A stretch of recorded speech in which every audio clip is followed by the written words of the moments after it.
Capítulo 7, lição 6. Trabalhe para aprender, não trabalhe pelo dinheiro. Em 1995, concedi uma entrevista a um jornal de Singapura. A jovem repórter chegou na hora e imediatamente começou a entrevista. Sentamos no hall de uma entrada de hotel luxuoso. Tomamos café e falamos do objetivo da minha visita à cidade. Eu devia dividir o palco com Zig Ziglar. Ele falaria de motivação e eu do segredo dos ricos. Gostaria de ser um dia uma autora de best-seller, como o senhor, disse ela. Eu já lera alguns de seus artigos de jornal e ficara impressionado. Ela tinha um forte estilo e claro. Seus artigos atraíam o interesse do leitor. A senhora tem ótimo estilo, respondi. O que a impede de alcançar seu sonho? Parece que eu não consigo ir adiante, ela respondeu calmamente. Todos dizem que meus romances são ótimos, mas não acontece nada. De modo que continuo no jornal, pelo menos dá para pagar as contas. O senhor teria alguma sugestão? Sim, retruquei animadamente. Um amigo meu tem aqui em Singapura um curso que ensina as pessoas a vender. Ele dá cursos de treinamento em vendas para as principais empresas dessa cidade e penso que, se a senhora assistisse a um desses cursos, sua carreira poderia se beneficiar bastante. Ela se espantou. O senhor está dizendo que eu deveria aprender a vender? E eu balancei a cabeça afirmativamente. O senhor está falando sério? Voltei a fazer sim com a cabeça. O que há de errado com isso? Agora eu estava recuando. Ela se ofendera com o que eu disse. Preferiria não ter dito nada. Em minha tentativa de ser útil, comecei a defender a minha sugestão. Tenho um mestrado em literatura inglesa. Por que frequentaria um curso de vendas? Sou uma profissional, fui para a universidade para não ser vendedora. Odeio vendedores, eles só pensam em dinheiro. Diga-me, para que vou estudar vendas? Ela começou a arrumar suas coisas. A entrevista tinha acabado. Na mesa em frente ao sofá estava um exemplar de um best-seller que eu publicara. Peguei o livro e algumas notas que ele fizera no bloco. Está vendo isso? Disse eu, apontando para suas anotações. Ela olhou para o bloco. O quê? Ela disse confusa. Novamente apontei para suas anotações. No bloco, ela escrevera Robert Kiyosaki, autor de best-sellers. Agora, aqui fala autor de best-seller, não diz melhor escritor. Seus olhos se arregalaram imediatamente. Eu sou um péssimo escritor. Você é uma grande escritora. Eu frequentei cursos de vendas. Você tem um mestrado. Junte as duas coisas e você terá uma autora de best-sellers e uma boa escritora.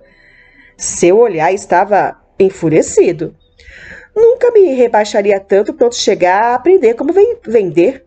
Pessoas como o senhor não têm nada que ficar escrevendo. Fui treinada profissionalmente para escrever e o senhor para vender. Não é justo.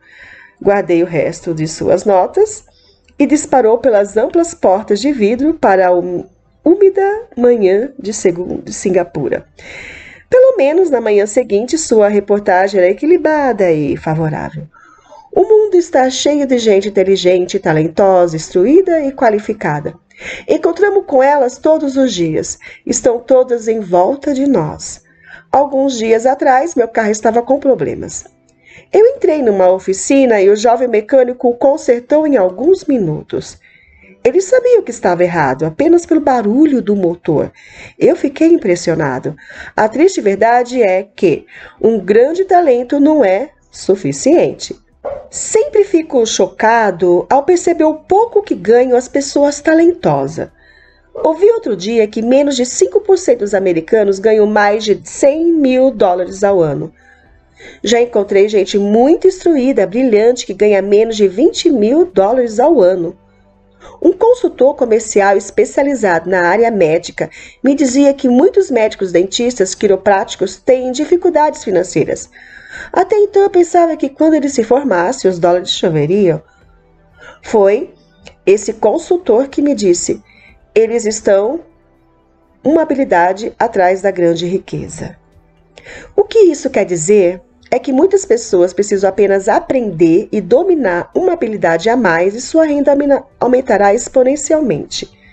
Já mencionei que a inteligência financeira é uma sinergia entre contabilidade, investimento, marketing e direito.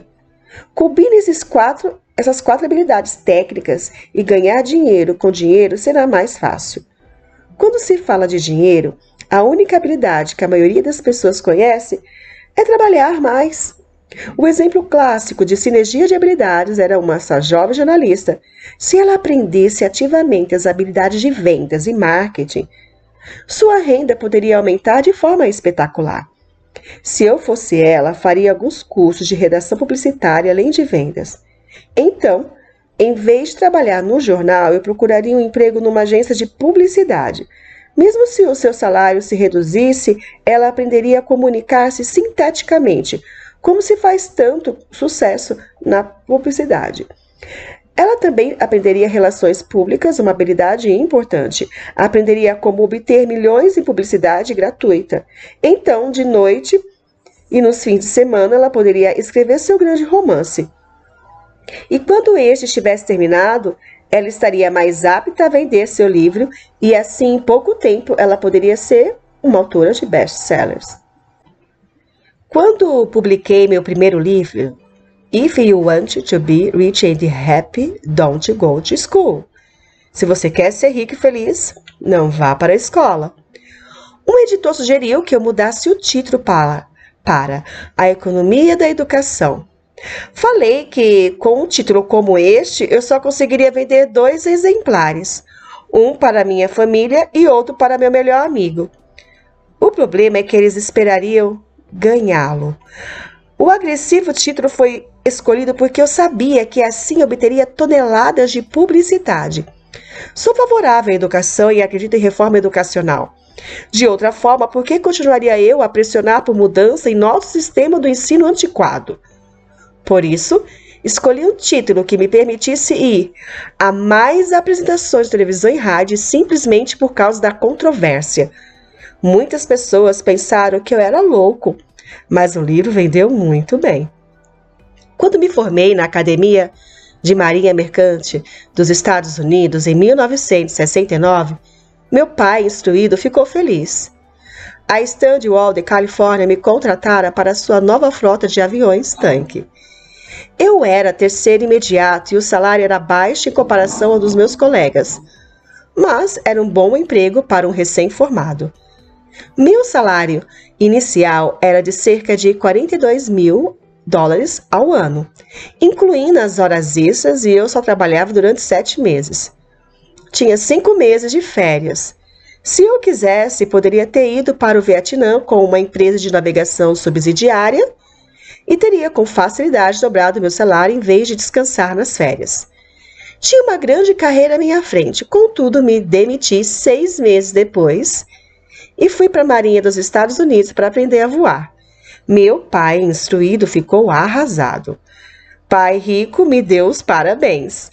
Na escola e no local de trabalho estava em moda a especialização, isto é, para ganhar mais ou obter uma promoção, era necessário especializar-se. É por isso que os médicos imediatamente procuram especializar-se em algo como ortopedia ou pediatria. O mesmo se aplica a contadores, arquitetos, advogados, pilotos e outros. Meu pai, instruído, acreditava no mesmo dogma e ficou empolgado quando finalmente obteve seu doutorado. Ele muitas vezes admitia que as escolas recompensam as pessoas que estudam mais e mais a respeito de menos e menos. Pai rico me incentivava a fazer exatamente o oposto. Você precisa saber um pouco sobre várias coisas. Era sua sugestão. É por isso que durante anos trabalhei em diferentes áreas de suas empresas. Por um tempo, eu trabalhei no departamento de contabilidade. Embora eu provavelmente nunca chegasse a ser um contador, ele queria que eu aprendesse por osmose. Pai rico sabia que eu pegaria o jargão e o sentimento daquilo que é importante e do que não é importante. Também trabalhei como ajudante de garçom. e como operário na construção, bem como em vendas, reservas e marketing. Ele estava preparando Mike e eu. Ele insistia em que nós sentássemos para assistir a seus encontros com diretores de banco, advogados, contadores e corretores. Queria que conhecêssemos um pouco sobre cada aspecto do seu império. Quando abandonei meu emprego bem pago na Standard Oil, meu pai, instruído, teve uma conversa séria comigo. Ele estava perturbado. Ele não podia entender minha decisão de largar uma carreira que oferecia um salário alto, grandes benefícios, muito tempo de folga e oportunidade de promoção. Quando me perguntou certa noite, por que você se demitiu? Eu não consegui, por mais que tentasse explicar para ele. Minha lógica não encaixava com a lógica dele. O grande problema é que a minha lógica era a lógica de meu pai rico. A segurança no emprego era tudo que meu pai instruído. Era tudo para o meu pai instruído. Aprender era tudo para o meu pai rico. Meu pai instruído pensou que eu tivesse ido para o curso para aprender a ser um comandante de navio. Pai rico sabia que eu estava lá para estudar comércio internacional. Enquanto estudava, fiz transporte de cargas, naveguei em grandes cargueiros em novos navios-tanque e em navios de passageiros pelo Extremo Oriente e pelo Pacífico Sul.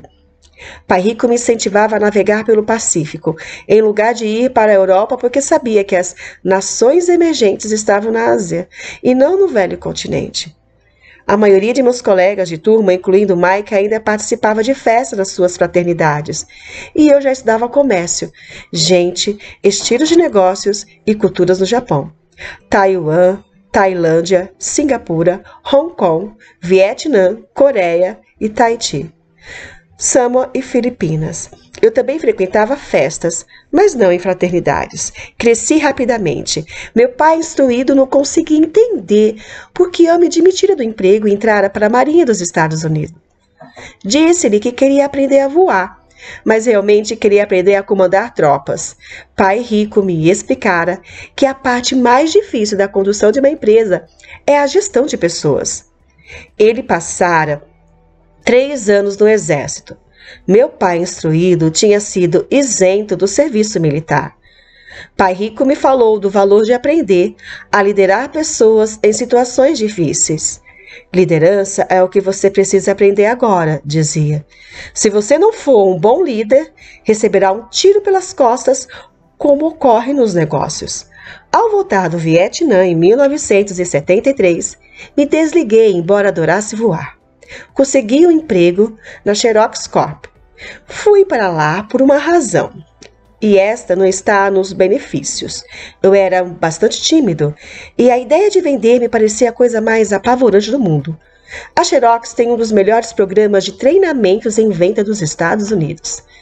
Pai rico ficou muito orgulhoso de mim. Meu pai instruído ficou envergonhado. Sendo intelectual, considerava que os vendedores estavam abaixo dele. Trabalhei na Xerox durante 4 anos, até que superei o medo de bater as portas e ser rejeitado.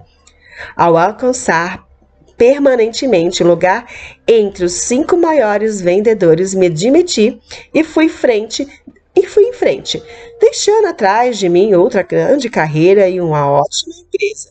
Em 1977, formei minha primeira empresa. Pai rico preparara Mike e eu para assumirmos empresas. De modo que agora eu precisava formá-las e pô-las a funcionar. Meu primeiro produto, uma carteira de nylon e velcro, era fabricado no Extremo Oriente e remetida a um armazém em Nova York, perto da escola que eu frequentava. Minha educação formal estava completa e era tempo de testar minhas asas. Se eu fracassasse, estaria falido. Pai rico achava que era melhor quebrar antes dos 30. Você ainda tem tempo de recuperar. Era o seu conselho. Na véspera de meu 30º aniversário, a primeira remessa saiu da Coreia para Nova York. Hoje, ainda faço negócios internacionais. E, conforme me incentivou, pai rico, procuro os países emergentes. Minha empresa de investimentos opera na América do Sul, Ásia, Noruega e Rússia. Há um velho ditado, segundo o qual emprego é a sigla de quase quebrado. Infelizmente, eu diria que isso se aplica a milhões de pessoas. Como a escola não acha que a inteligência financeira seja inteligência, a maioria dos trabalhadores vive dentro de suas posses. Trabalham, pagam as contas. Há outra terrível teoria da administração que diz: os empregados trabalham apenas o suficiente para não serem demitidos, e os empregados pagam apenas o suficiente para que os trabalhadores não vão embora. E se você observa a escala salarial da maioria das empresas, diria que há uma certa verdade na afirmação. O resultado líquido é que, em geral, os trabalhadores não progridem. Eles fazem o que foram ensinados a fazer, conseguir um emprego seguro. A maioria dos empregos se concentra em salários e benefícios que os remuneram no curto prazo, mas que são frequentemente desastrosos ao longo prazo. Já eu recomendo aos jovens que procurem emprego pelas oportunidades de aprendizado, mais do que pelo que possam receber. É preciso ver que habilidade se deseja adquirir antes de escolher uma profissão específica e antes de sair na corrida dos ratos. Uma vez aprisionados no processo permanente de pagamento de contas, as pessoas se tornam como os pequenos hamsters correndo em suas gaiolas. Suas pequenas pernas peludas correm furiosamente. A roda gira furiosamente, mas dia vai, dia vem. Eles ainda estão na mesma gaiola. Grande emprego. No filme Jerry Maguire, com Tom Cruise, há grandes bordões. Talvez o mais memorável seja: mostre-me o dinheiro. Mas há outra frase que me parece mais verdadeira. Aparece na cena em que Tom Cruise está saindo da empresa. Ele acaba de ser demitido e pergunta para toda a empresa: quem quer me acompanhar? E todos permanecem silenciosos e petrificados. Apenas uma mulher se levanta e diz: eu gostaria, mas daqui a 3 meses serei promovida. A afirmação é provavelmente a mais verdadeira de todo o filme. É o tipo de frase que as pessoas usam para continuar trabalhando de forma a pagar suas contas. Sei que meu pai instruído esperava por seu aumento anual. E todo ano ele ficava desapontado. Então ele voltava a estudar para se tornar mais qualificado, de modo a poder ganhar outro aumento, mas novamente sofria uma decepção. Frequentemente pergunto às pessoas: para onde essa atividade diária está levando você? Como pequeno hamster, duvido que as pessoas olhem para onde seu trabalho árduo está as levando. O que o futuro oferece? Cyril Brackfield, o antigo diretor executivo da Associação Americana de Aposentados, afirma que as aposentadorias privadas estão um caos. Em primeiro lugar, 50% da força de trabalho não conta atualmente com fundos de pensão. Apenas isso já deveria ser motivo de grande preocupação. É de 75% a 80% dos demais têm aposentadorias desprezíveis que pagam $55 ou $150 ou $300 por mês. Em seu livro The Retirement Myth, o mito da aposentadoria, Greg S. Carpel escreve: visitei a sede de uma grande empresa nacional de consultoria especializada em aposentadorias e falei com uma diretora administrativa que planeja exuberantes planos para altos executivos. Quando lhe perguntei o que as pessoas comuns poderiam esperar receber como uma aposentadoria, ela disse com um sorriso confiante: a bala de prata. O que é? Perguntei a bala de prata. Ela deu de ombros. Se os baby boomers descobrem que não têm dinheiro suficiente para viver quando forem mais velhos, eles sempre podem dar um tiro nos miolos. Carpel continua explicando a diferença entre os antigos planos de benefícios definidos e os novos planos de contribuições programadas, que são mais arriscados. Não é um quadro animador para a maioria das pessoas que está trabalhando atualmente. E isso é só a aposentadoria. Quando se acrescenta despesas médicas e casas de repouso para idosos, o quadro se torna aterrador. Em seu livro de 1995, ela indica que as despesas hospitalares variam de 30 mil a 125 mil ao ano. Em uma casa de repouso para idosos sem qualquer mordomia, a anuidade estava em torno de 88 mil dólares. Muitos hospitais em países onde a medicina é socializada já têm que tomar decisões dramáticas como quem permanecerá vivo e quem vai morrer. Eles tomam essas decisões com base no orçamento e na idade dos pacientes. Os cuidados médicos são destinados ao paciente mais jovem. O paciente mais velho fica para o fim da fila. Assim como os ricos podem se permitir uma educação melhor, eles também podem se manter vivos enquanto aqueles com pouca fortuna morrem. Fico imaginando se há trabalhadores pensando no futuro ou se eles apenas se preocupam com o próximo contra-cheque sem questionar-se sobre o que virá mais adiante. Quando falo para adultos que querem ganhar mais dinheiro, sempre dou o mesmo conselho. Sugiro que pense no longo prazo. Em lugar de trabalhar simplesmente pelo dinheiro e pela segurança que são, admito importante e sugiro que procurem um segundo emprego, onde possam aprender outra habilidade. Muitas vezes recomendo que se integrem a uma empresa de marketing de renda, também chamada de marketing multinível. Se quiserem adquirir habilidade de venda, algumas dessas empresas têm excelentes programas de treinamento que ajudam as pessoas a superar o medo do fracasso e da rejeição, que são as principais razões pelas quais a maioria das pessoas não é bem-sucedida. A instrução vale mais do que o dinheiro no longo prazo. Quando ofereço essa sugestão, ouço muitas vezes: isso é muito trabalhoso, ou só quero fazer o que me interessa. Quanto à primeira resposta, eu retruco: então o senhor prefere passar a vida entregando 50% do que ganha ao governo? Quanto à segunda observação, digo: eu não tenho interesse em ir à academia de ginástica, mas vou para me sentir melhor e viver mais. Infelizmente, a verdade no velho adágio: não se pode ensinar truques novos a um cachorro velho, a menos que a pessoa esteja acostumada a mudar. É difícil mudar. Mas, para aqueles que ainda estão sobre o muro em relação à ideia de trabalhar para aprender algo novo, ofereço essa palavra de incentivo. A vida se parece muito com ir à academia. A parte mais difícil é se decidir a começar. Uma vez feito isso, fica fácil. Em muitas ocasiões, eu ficava temeroso de ir para a academia, mas chegando lá, em movimento, era ótimo. Depois dos exercícios, fico feliz de ter me decidido a ir.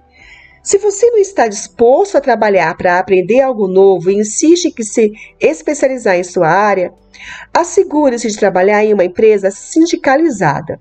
Os sindicatos foram planejados para proteger especialistas. Meu pai instruído, depois de ter caído em desgraça junto ao governador, tornou-se presidente do Sindicato de Professores do Havaí. Ele dizia que esse trabalho era o trabalho mais pesado que já tivera na vida. Meu pai rico, por outro lado, passou toda a sua vida fazendo o possível para que suas empresas não fossem sindicalizadas. Ele foi bem-sucedido, embora os sindicatos fizessem força, pai rico sempre conseguiu combatê-los. Pessoalmente, não tomo partido porque posso ver a necessidade e o benefício de ambas as situações. Se você seguir os conselhos da escola, torna-se altamente especializado, então procure a proteção do sindicato. Por exemplo, se eu tivesse prosseguido a minha carreira de piloto de aviões, eu teria procurado trabalhar em uma empresa em que o sindicato dos pilotos fosse forte. Por quê? Porque a minha vida teria sido dedicada a aprender uma habilidade que só tem valor em um ramo de atividade. Se eu tivesse que abandonar esse ramo, as minhas habilidades não teriam valor em outra atividade. Um piloto sênior com 100 mil horas de voo, ganhando 150 mil dólares ao ano, teria dificuldades em encontrar um emprego com igual remuneração no ensino escolar. As habilidades não se transferem necessariamente de um ramo de atividades para outro. Os pilotos recebem salários altos por possuírem habilidades que não teriam valor, por exemplo, no sistema de ensino. Atualmente, se pode dizer o mesmo até no caso dos médicos. Com todas as mudanças ocorridas na medicina, os especialistas têm que se agrupar em organizações médicas, como os planos de saúde. Sem dúvida que professores precisam se sindicalizar. Atualmente, nos Estados Unidos, o Sindicato dos Professores é o maior e mais rico deles. A Associação Nacional de Educação tem uma força política tremenda. Os professores precisam da proteção do seu sindicato, porque suas habilidades também têm escasso valor fora da área da educação. De modo que a regra é prática. Se for altamente especializado, sindicalize-se. Quanto à pergunta às minhas turmas, quais de vocês fazem um hambúrguer melhor do que o McDonald's? Quase todos levantam a mão. Então pergunto, se a maioria de vocês faz um hambúrguer melhor do que a do McDonald's, como pode ser que o McDonald's ganhe mais dinheiro do que vocês? A resposta é óbvia. O McDonald's é um ótimo sistema de negócios. A razão pela qual tantas pessoas talentosas são pobres é que elas se concentram na preparação de melhor hambúrguer e sabem muito pouco sobre sistemas de negócios. Um amigo meu do Havaí é um grande artista. Ganha bastante dinheiro. Um dia, o advogado de sua mãe ligou dizendo que ela lhe deixara $35.000. Isto é o que sobrou de seus bens depois que o advogado e o governo pegaram sua parte. Imediatamente ele viu uma oportunidade de aumentar seus negócios usando parte desse dinheiro em publicidade. 2 meses depois, seu primeiro anúncio em cores da página inteira apareceu numa revista cara, voltada para os muito ricos. O anúncio foi publicado durante 3 meses. Ele não teve qualquer retorno e toda a sua herança foi embora. Agora ele quer processar a revista por ter sido enganado. Este é um típico caso de alguém que pode fazer um belo hambúrguer, mas conhece pouco de negócios. Quando lhe perguntei o que ele tinha aprendido, sua resposta foi que publicitários são escroques. Então lhe perguntei se ele não gostaria de fazer um curso de vendas e outro de marketing direto. Sua resposta foi: não tenho tempo e não quero jogar dinheiro fora.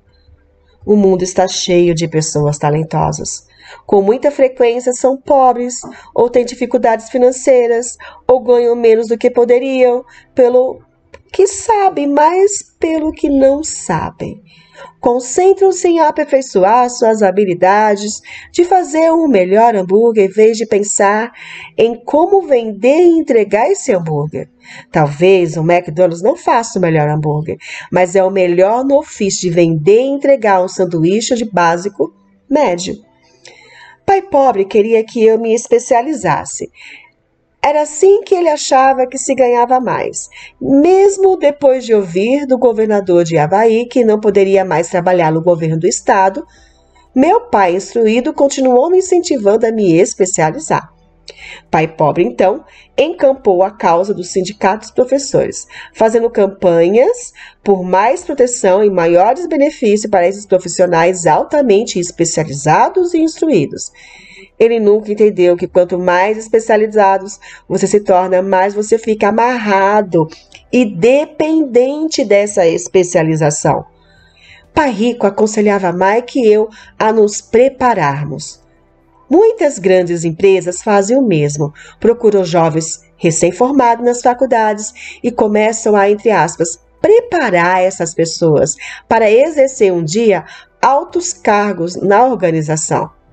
Esses jovens brilhantes não se especializam em um departamento, eles percorrem os vários departamentos para aprender todos os aspectos dos sistemas de negócio. Os ricos frequentemente preparam seus filhos ou filhos dos outros. Ao fazê-lo, seus filhos adquirem uma visão geral das operações da empresa e começam a interrelacionar entre os vários departamentos. A geração da Segunda Guerra Mundial Considerava, entre aspas, ruim ficar trocando de emprego. Hoje considera-se uma atitude inteligente, já que as pessoas ficarão mudando de emprego em lugar de buscar maior especialização. Por que não pensar em aprender mais do que em ganhar? No curto prazo, você pode ganhar menos. No longo prazo, resultará em grandes dividendos. As principais habilidades administrativas necessárias para o sucesso são: 1. Gestão do fluxo de caixa. 2. Gestão de sistemas, incluindo você e o tempo dedicado à família. E 3. Gestão de pessoal. As habilidades especializadas mais importantes são vendas e compreensão da comercialização. E a habilidade de vender, portanto, de comunicar-se com outro ser humano, seja cliente, funcionário, chefe, cônjuge ou filho, a básica para o sucesso pessoal. São habilidades de comunicação, como redigir, falar e negociar, que são cruciais para uma vida de sucesso. São habilidades que exercito constantemente, fazendo cursos ou comprando fitas educativas para expandir meu conhecimento. Como já mencionei, meu pai instruído trabalhava cada vez mais arduamente, quanto mais competente se tornava. Ele também se via cada vez mais encurralado, quanto mais se especializava. Embora seu salário aumentasse, suas escolhas diminuíssem. Pouco depois de ter sido mandado embora do trabalho no governo, descobriu como era vulnerável profissionalmente. É semelhante ao que ocorre com atletas profissionais que, de repente, sofrem uma lesão ou ficam velhos demais para o esporte. Sua posição bem remunerada é perdida e eles têm habilidades limitadas às quais recorrer. Penso que é por isso que meu pai instruído se envolveu tanto com os sindicatos a partir daí. Ele percebeu quanto o sindicato poderia ter favorecido. Atualmente, encontro ex-professores ganhando centenas de milhares de dólares ao ano. Eles ganham tanto porque têm, além das habilidades especializadas de sua área, outras habilidades. Eles podem tanto ensinar quanto vender e comercializar. As habilidades de venda e marketing são difíceis para muitas pessoas, sobretudo em decorrência de seu medo da rejeição. Quanto melhor você se comunicar, negociar e lidar com esse medo da rejeição, tanto mais fácil será a vida. Da mesma maneira que aconselhei aquela jornalista que queria tornar-se autora de best-seller, repito isso para todos. Tem uma especialização técnica, tem seus pontos fortes e fracos. Tem amigos que são gênios, mas não conseguem comunicar-se efetivamente e, em consequência, seus ganhos são lamentáveis. Eu os aconselho a passar um ano aprendendo a vender. Mesmo se não ganharem nada, sua capacidade de comunicação melhorará. E isso não tem preço. Além de sermos bons aprendizes e vendedores e de entendermos de marketing, devemos ser tanto bons professores quanto bons alunos. Para sermos verdadeiramente ricos, devemos ser capazes tanto de dar quanto de receber. Em casos de dificuldades financeiras, frequentemente o que falta é dar e receber. Sei de muita gente que é pobre porque não é bom estudante nem bom mestre. Ambos os meus pais eram bons generosos. Eram homens generosos. Ambos tinham uma regra primeira a dar. A educação era uma de suas formas de doação. Quanto mais davam, mais recebiam. Uma diferença evidente estava na doação de dinheiro. Meu pai rico doava altos montantes. Doava para a igreja, para a instituição de caridade, para a sua fundação. Ele sabia que para receber dinheiro você deve dar dinheiro. A doação de dinheiro é o segredo da maioria das grandes famílias ricas. É por isso que existem instituições como a Fundação Rockefeller e a Fundação Ford. São organizações destinadas a tomar a própria riqueza e a aumentá-la, como a distribuí-la perpetuamente. Meu pai instruído costumava dizer sempre: quando tiver algum dinheiro extra, vou doá-lo. O problema é que nunca havia o dinheiro extra. Trabalhava sempre mais para conseguir mais dinheiro em lugar de concentrar-se na principal lei do dinheiro. Dai e recebereis. Ele acreditava no contrário. Recebe e darás. Concluindo, tornei-me ambos os pais. Uma parte de mim é capitalista convicto, que adora o jogo do dinheiro fazendo dinheiro. A outra parte é o do mestre sociável, responsável, que está profundamente preocupado com o crescente ato que separa os que têm dos que não têm. Acredito que o principal responsável por esse ato crescente é o sistema de ensino arcaico. Início. Capítulo 8. Como superar obstáculos. Mesmo que as pessoas tenham estudado e se alfabetizado do ponto de vista financeiro, elas ainda podem enfrentar obstáculos para se tornar financeiramente independentes. As 5 razões principais que levam pessoas financeiramente alfabetizadas a não desenvolver uma coluna de ativos significativos, que poderia render grandes montantes de fluxo de caixa. Colunas de ativos que as poderiam libertar para viver a vida sonhada em lugar de trabalhar em tempo integral apenas para pagar as contas. Essas 5 razões são: 1. Medo. 2. Ceticismo. 3. Preguiça. 4. Maus hábitos. 5. Arrogância. Razão número 1. Superar o medo de perder dinheiro. Nunca encontrei alguém que gostasse realmente de perder dinheiro. Em toda a minha vida, nunca encontrei uma pessoa rica que não tivesse perdido dinheiro. Mas encontrei uma porção de gente pobre que nunca perdeu um tostão investindo. O medo de perder dinheiro é real. Todo mundo tem, mesmo os ricos. Mas o problema não está no medo, está na maneira de lidar com as perdas. E a maneira de lidar com o fracasso é a maneira de lidar com o fracasso que faz a diferença na vida da gente. Isso serve para qualquer coisa, não apenas para o dinheiro. A principal diferença entre uma pessoa rica e outra pobre está em como elas lidam com este medo. Não há nada errado com ter medo. É aceitável ser um covarde quando se trata de dinheiro. Você ainda pode ser rico, somos todos heróis em algumas circunstâncias e covarde em outras. Uma amiga de minha esposa é enfermeira de um pronto-socorro. Quando vê sangue, ela entra em ação. Quando falo em investir, ela sai correndo. Quando eu vejo sangue, não fujo, desmaio. Meu pai rico entendia as fobias relativas ao dinheiro. Algumas pessoas têm pavor de cobra. Algumas pessoas têm pavor de perder dinheiro. Ambas são fobias, dizia. Sua solução para a fobia de perder dinheiro era um pequeno verso. Se você odeia risco e preocupação, comece cedo. É por isso que os bancos aconselham iniciar o hábito de poupança desde a juventude. Se você é jovem, começar jovem, será fácil ser rico.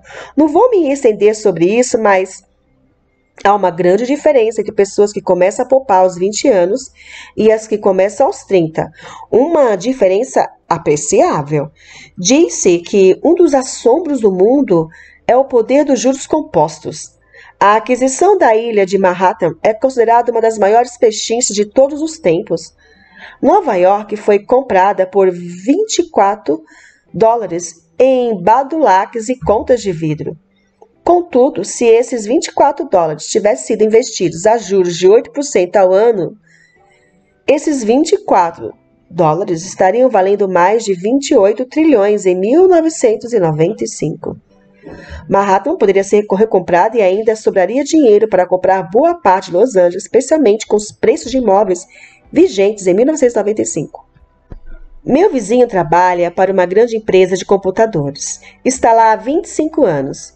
Em 5 anos, ele deixará a empresa com $4 milhões em seu fundo de pensão privado. O dinheiro está aplicado em fundos mútuos e altamente rendáveis, que ele converter em títulos e papéis do governo. Ao aposentar-se, ele estará com 55 e terá um fluxo de caixa de cerca de $300 mil ao ano, mais do que o seu salário atual. Isso quer dizer que é possível fazer mesmo se você não quer perder ou odeia riscos, mas precisa começar cedo e fazer um plano de pensão. Além disso, você deveria contratar um consultor financeiro que confia antes de investir. Mas, se não tiver muito tempo pela frente ou se quiser aposentar-se mais cedo, como que você lida com o medo de perder dinheiro? Meu pai pobre não fez nada. Ele simplesmente evitava o assunto, recusando-se a discuti-lo. Pai rico, por outro lado, recomendava que eu pensasse como um texano. Gosto do Texas e dos texanos, falava. No Texas, tudo é maior. Quantos texanos ganham, eles ganham muito, e quando perdem, é espetacular. Eles gostam de perder? Perguntei. Não estou dizendo isso, ninguém gosta de perder. Mostre-me um perdedor feliz e eu lhe mostro um fracassado, respondeu o pai rico. É daí a atitude dos texanos em face do risco, da recompensa e do fracasso que estou falando. É como eles encaram a vida, eles vivem grande, não como a maioria das pessoas daqui, que vive como baratas quando se trata de dinheiro, baratas com medo que alguém jogue um facho de luz em cima delas. Gente que se lamoria quando o empregado do armazém erra o troco por 20 centavos. Pai Rico continuou explicando. O que eu mais gosto é da atitude dos texanos. Eles se orgulham de ganhar e se gabam quando perdem. Os texanos têm um ditado: se você for quebrar, quebre em grande estilo. Você não vai querer admitir que quebrou por uma ninharia. A maioria das pessoas aqui tem tanto medo de perder que não tem sequer uma ninharia para perder. Ele falava constantemente com Mike e comigo que a maior razão de falta de sucesso financeiro era que a maioria das pessoas buscava segurança demais. As pessoas têm tanto medo de perder que elas perdem, acostumava dizer. Fran Tuckerton, que foi um grande zagueiro do futebol americano, dizia isso de outra forma. Vencer significa não ter medo de perder. Ao longo de minha vida, observei que os ganhos em geral se seguem às perdas. Antes de aprender a andar de bicicleta, levei muitas quedas. Nunca encontrei um jogador de golfe que não tivesse perdido alguma vez uma bola. Nunca encontrei alguém apaixonado que não tivesse tido o coração despedaçado. E nunca encontrei ninguém rico que não tivesse perdido dinheiro. A maioria das pessoas não obtém ganhos financeiros porque a dor de perder dinheiro é maior do que a alegria de ficar rico. Outro ditado do Texas é: todos querem ir para o céu, mas ninguém quer morrer.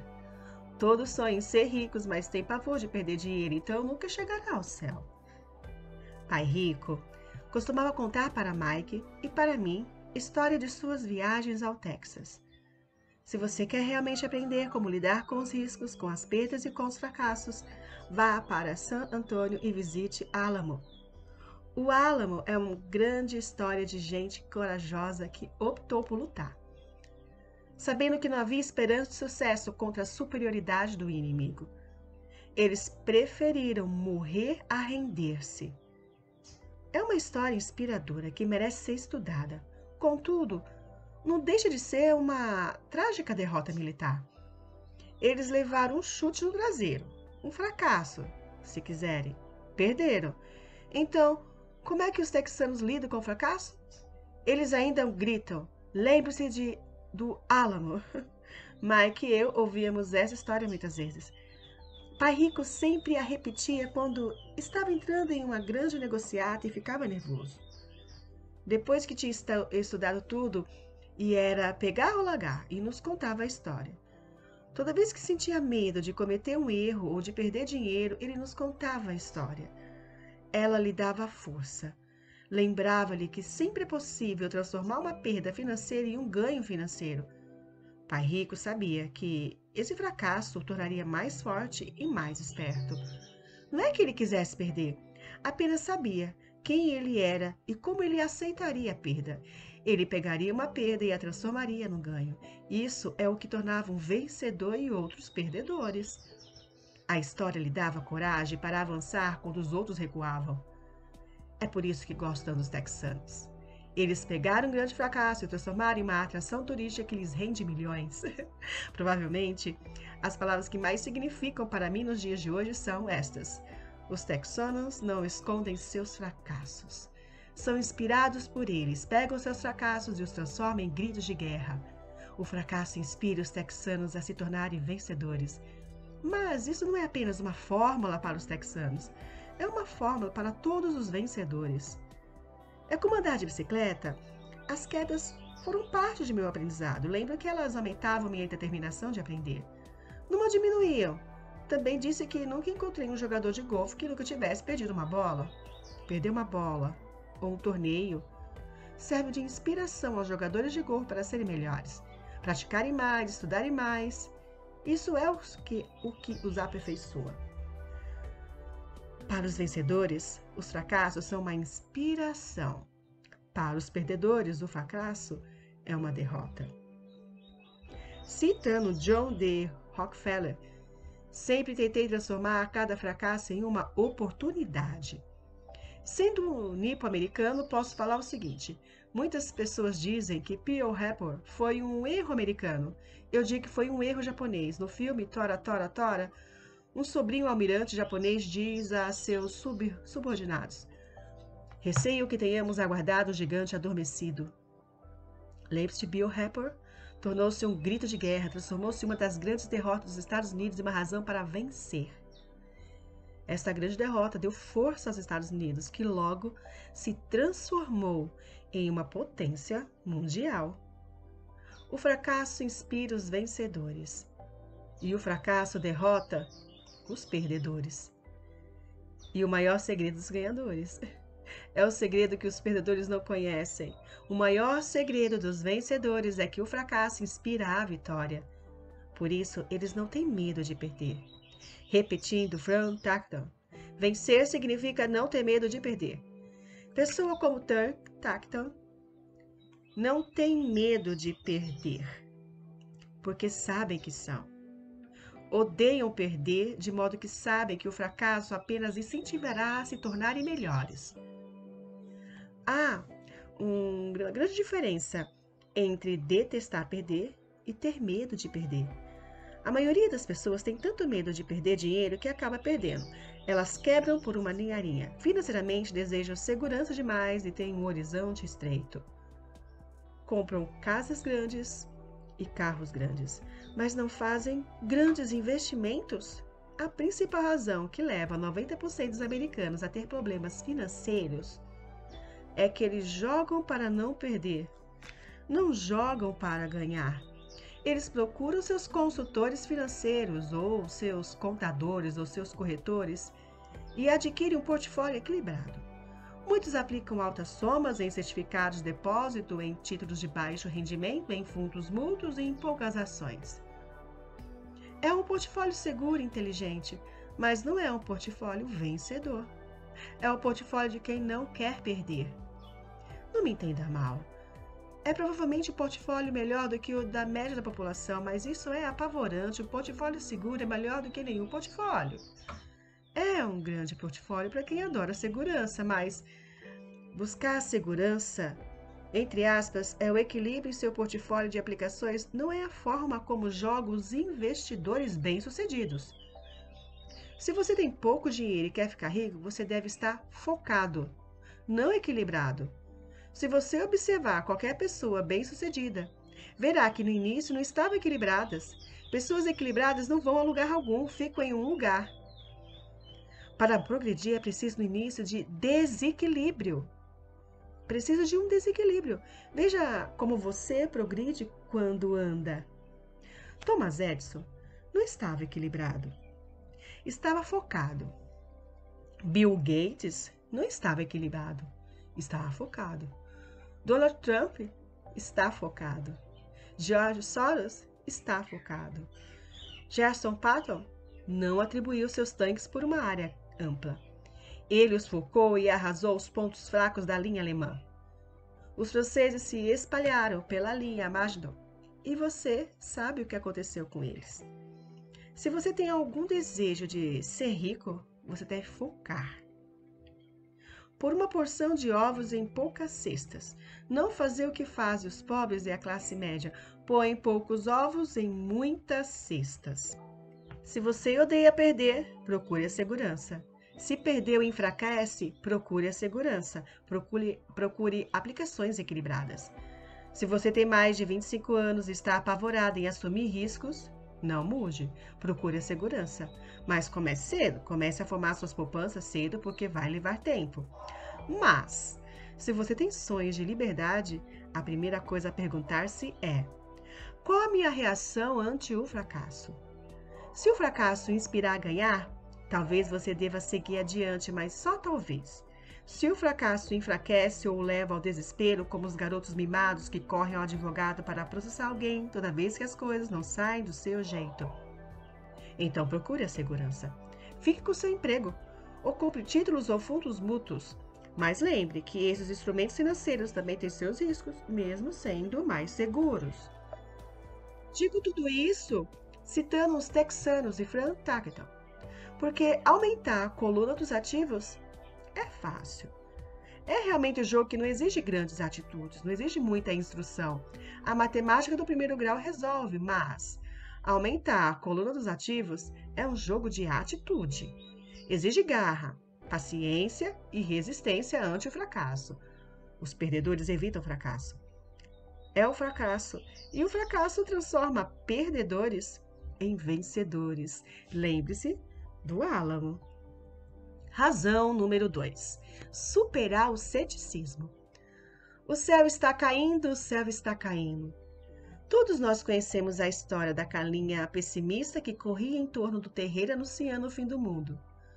Todos conhecemos gente assim, mas temos uma galinha pessimista dentro de nós. Como já disse em outra ocasião, o cético é verdadeiramente uma galinha pessimista. Todos nós parecemos com a galinha pessimista quando o medo e a dúvida toldam nossos pensamentos. Todos nós temos dúvidas. Não sou inteligente, não sou tão bom assim, fulano é melhor do que eu. Nossas dúvidas muitas vezes nos paralisam. Jogamos o jogo do e se? E se a economia entrar em colapso logo depois do eu investir? Ou, e se eu me descontrolar e não conseguir pagar as dívidas? E se as coisas não funcionarem como planejado? Ou temos amigos ou pessoas amadas que nos lembram sempre nossas falhas. Eles dizem frequentemente: o que o faz pensar que você pode fazer isso? Se fosse uma ideia tão boa, então como foi que ninguém se lembrou disso antes? Isso nunca vai dar certo. Você não sabe do que está falando.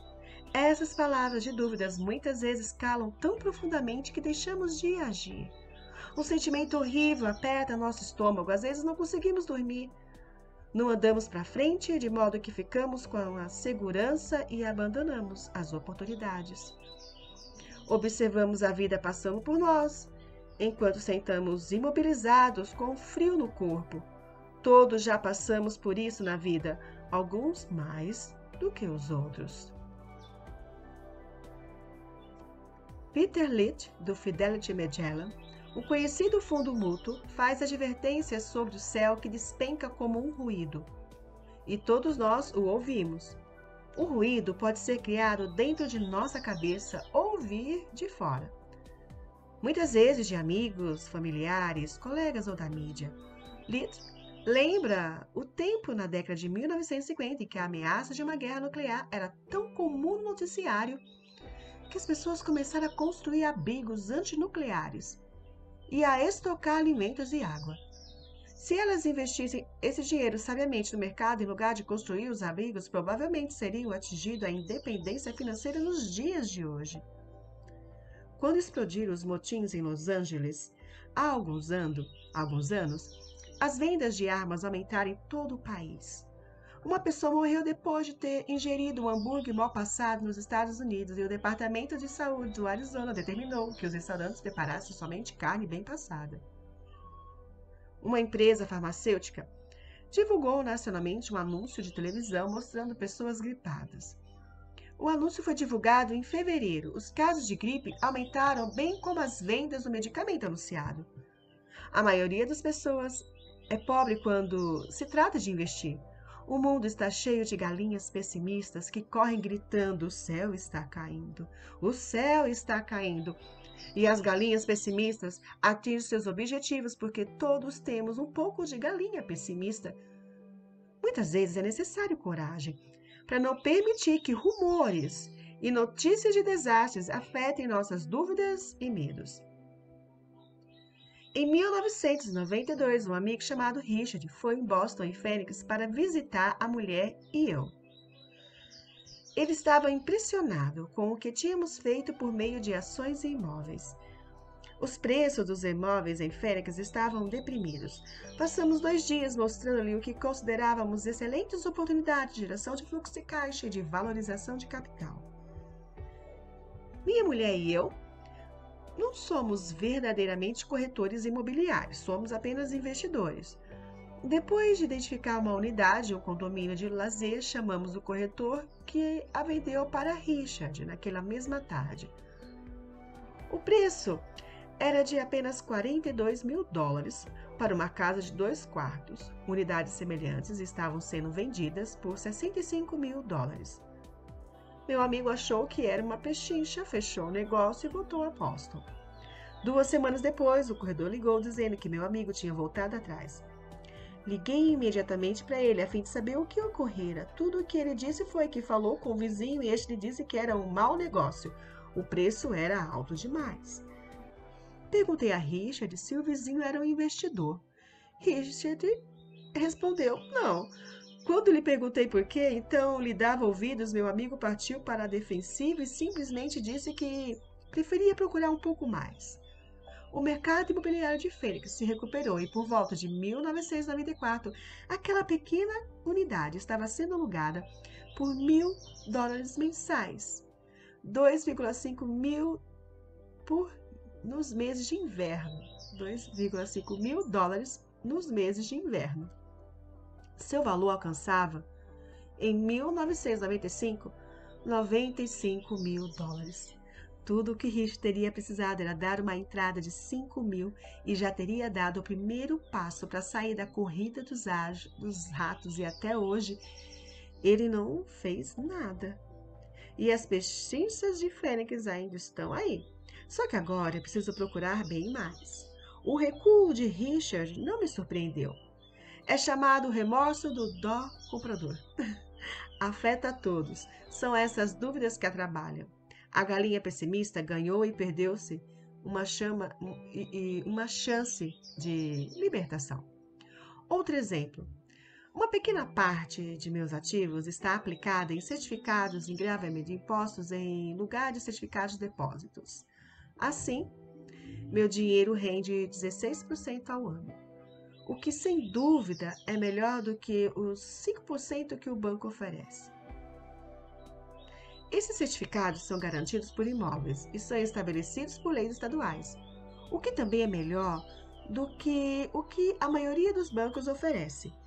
A fórmula em que estão embasados se torna seguros. Eles só não têm a liquidez, de modo que eu os considero certificados de depósito com prazo de 2 anos a 7 anos. Sempre que menciono para alguém, especialmente para aqueles que apliquem certificados de depósito, que também aplico daquela forma, ouço dizer que se trata de uma opção arriscada. Dizem que eu não deveria aplicar nesses títulos. Quando pergunto como obtiveram essa informação, menciono um amigo ou uma revista de negócios. Eles nunca aplicaram nisso e falam para quem o faz que é um equívoco fazê-lo. O rendimento mais baixo que procura é 16%, mas pessoas cheias de dúvidas se conformam com 5%. A dúvida é cara. Quero ressaltar que são essas dúvidas e este ceticismo que mantém muitas pessoas na pobreza, correndo atrás da segurança. O mundo real está aí esperando que você enriqueça. Só as dúvidas mantêm as pessoas na pobreza. E como já disse, sair da corrida dos ratos é tecnicamente fácil. Não requer muita instrução, mas as dúvidas são um obstáculo para muita gente. Os céticos nunca ganham, dizia Pai Rico. A dúvida não esclarecida é o medo. Criam o cético. Os céticos criticam e os vencedores analisam. Era outra de suas frases favoritas. Pai Rico explicava que a crítica cegava enquanto a análise abria os olhos. A análise permitia que os vencedores vissem que os críticos eram cegos e que percebessem oportunidades que todos os demais não percebiam. E é encontrar o que os outros não veem, é a chave para qualquer sucesso. Os imóveis são uma poderosa ferramenta de investimento para quem esteja em busca de independência financeira. É um instrumento único. Contudo, sempre que menciono os imóveis como uma aplicação, ouço alguém dizer: não quero consertar vasos sanitários. Isso é o que Peter Lynch chama de ruído. É o que Pai Rico chamava de conversa de cético. Alguém que critica e não analisa. Alguém que deixa que suas dúvidas e medos fechem sua mente em vez de abrir seus olhos. Quando alguém fala, não quero consertar vasos sanitários, tenho vontade de retrucar. E o que faz pensar que eu quero? Eles estão dizendo que o vaso é mais importante do que aquilo que eles querem. Eu falo de liberação da corrida dos ratos. E eles pensam em vasos sanitários. Esse é o padrão de pensamento que mantém muita gente na pobreza. Critico em vez de analisar. A chave de seu sucesso está nos não quero, dizia Pai Rico.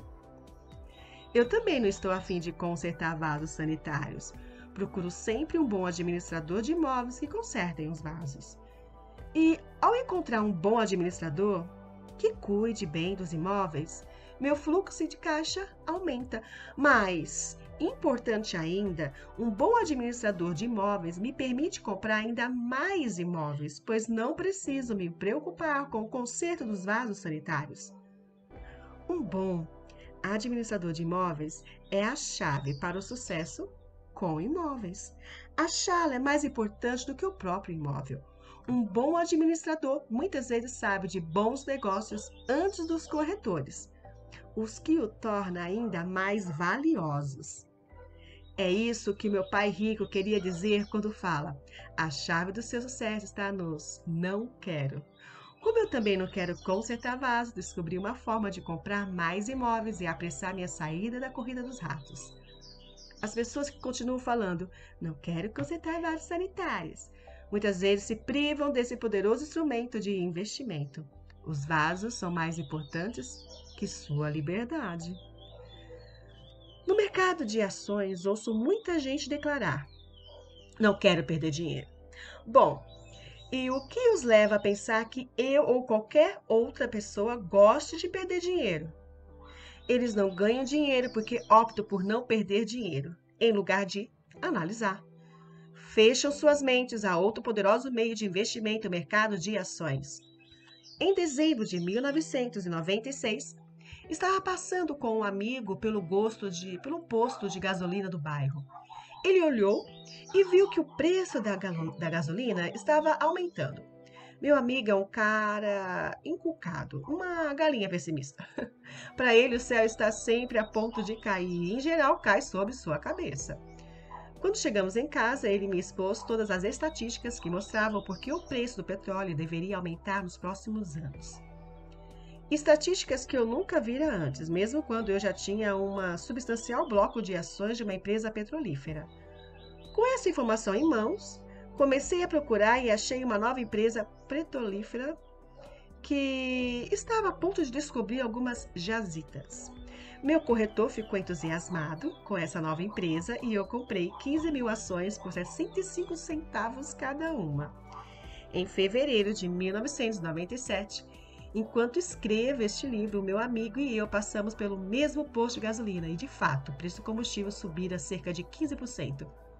Novamente, a galinha pessimista se preocupou e se queixou. Eu sorri porque em janeiro desse mesmo ano, o preço daquelas ações da pequena empresa petrolífera já valia R$3 cada uma. E o preço da gasolina deverá continuar aumentando se o que o meu amigo diz for verdade. Em vez de analisar, as galinhas pessimistas fecham suas mentes.